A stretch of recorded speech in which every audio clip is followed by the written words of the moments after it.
Hey everyone. Let's talk a little bit about the theme for this course, the American landscape. And the presentation you see on the screen here is subtitled City and Wilderness in American Literature. And this is going to be our touchstone theme that we'll come back to again and again throughout the semester. And at the beginning of this presentation, we'll look at some images of the American wilderness, more nature-driven images from the period of Romanticism.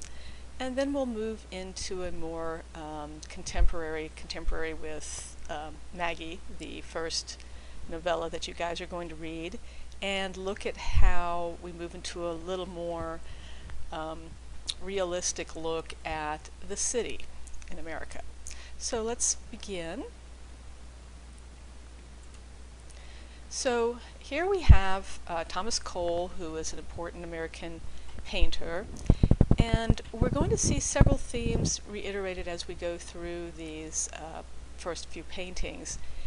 They're from a time period that we call Romanticism in American and British literature and art. And the Romantic movement was a lot about solitaire and man's relationship to nature, and particularly nature that is wild and rugged. So you see a lot of depictions of storms and mountains and raging rivers and that sort of thing. So we're not looking at necessarily pretty paintings of gardens. That had its place as well, but what we're seeing in America particularly are these large-scale paintings that depict the grandeur of nature and really look at how small man is in the face of this. You can see right down here, let me see if I can draw on here. Here we go. We see the painter himself. He put himself in this painting, and he's actually got his umbrella here. He's setting up for the day to do some painting of the river himself. So you see how tiny he is. There are houses down here and smoke coming out of fireplaces and that sort of thing. So that's the general theme, how small we are in the face of this giant wilderness. Frederick Edwin Church, another famous painter, and you'll see these are all mostly from the mid-1800s. Niagara Falls, obviously a very grand, awe-inspiring location. We see it here in all its raging glory. Another scene from Albert Bierstadt, again a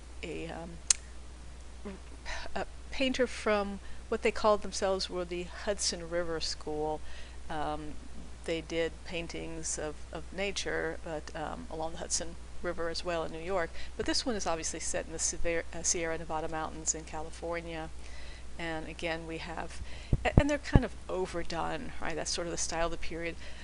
Lots of waterfalls and animals and trees and mountains and rays of sunshine coming through. So really kind of voluptuous sort of painting style. And the last one, I believe, is Asher Brown Durant, and this is taken in the Catskills. Again, these huge trees, some sort of animal maybe, or a person down here. Hard to say, but he does a lot of paintings like this, and he'll usually put a person in so you can kind of see the scale. Then what we move to is a more realistic period where we see a lot more paintings of the city. You'll see our time period here. Now we're in 1916, and Maggie was published in 1893, I want to say 98, somewhere in there. So you're seeing a lot of industrialization. We're seeing large waves of immigrants coming to the large urban areas, a lot of movement of people to where the jobs are, moving from the rural areas to the urban areas. So we have the elevated here, obviously the elevated subway, streetcar, whatever you would want to call it. I include this image of a bar because bars figure so heavily in Maggie. So again, pictures of everyday life in the big city. George Bellows' Cliff Dwellers, which is what he called these people living in these tenement buildings. And you can see, and we'll talk later in the second part of this video about living conditions in the tenements. And the conditions were so awful that people spent a lot of time outside. So you had lots of people in courtyards and alleyways, trying to get cool in the summer, and out on their fire escapes and the laundry and all of this sort of thing. This is a look at sort of the other end of the economic spectrum, a view of Central Park and the ladies being driven around in their carriages by their chauffeurs, all dressed up in just a parade, and you can see the people sitting on the park benches watching them go by. And finally, another bellows scene on the docks, right? Manhattan is an island, and it was home to a number of ports, important ports, and you can see this very large ship coming in here, and these would be dock workers. And all of these things figure in Maggie in some way. Maggie, A Girl of the Streets, does have a secondary title, and you probably can see this in the version that I provided for you. It's called A Story of New York.